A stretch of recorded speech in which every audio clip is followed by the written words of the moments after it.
Test in North Dakota. Canadians are there. A horrific scene. Children die in a school bus crash in Tennessee.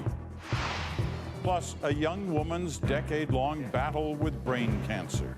I worry more like what it does to my family. I can deal with it myself, but I hate putting them through that. An exclusive look at her unique Canadian treatment.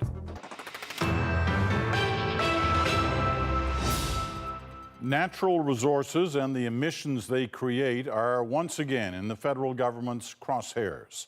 Today, Ottawa announced it's speeding up the deadline to phase out coal power plants by a decade, giving the provinces about 13 years to stop burning coal for electricity. Ontario has already phased out coal-burning plants. The 14 that remain operational across the country in Alberta, Saskatchewan, Nova Scotia, and New Brunswick generate 11% of all electricity created in Canada. Margo McDiarmid now on what today's announcement means.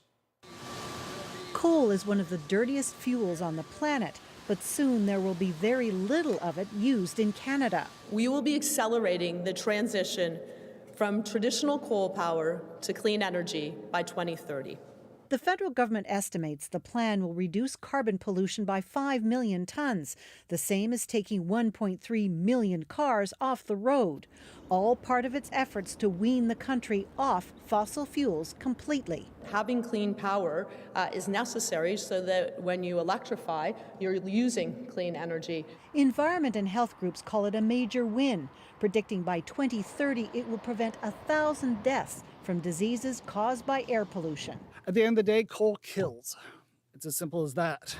Provinces will have to either move to renewable energy or use carbon capture and storage, an expensive technology that captures coal pollution and stores it underground.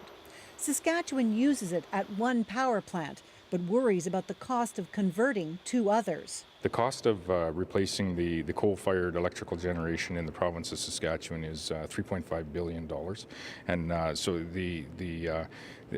that's substantial.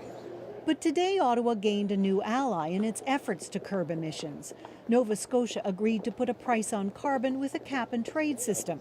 In return, it will continue to use coal when necessary past 2030, as it moves towards renewable energy. This agreement allows us to use that time wisely to get us to a point where we can get off coal at the same time, not putting a sticker shock on power bills in this province. But the Conservative opposition warns this is out of step with U.S. President-elect Donald Trump's plan to bring back coal.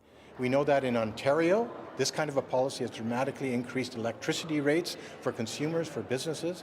It's going to chase away investment from Canada. But the government points out the rest of the world is moving away from coal, clearly hoping that when Donald Trump takes office, he'll agree that phasing out coal is actually good for business.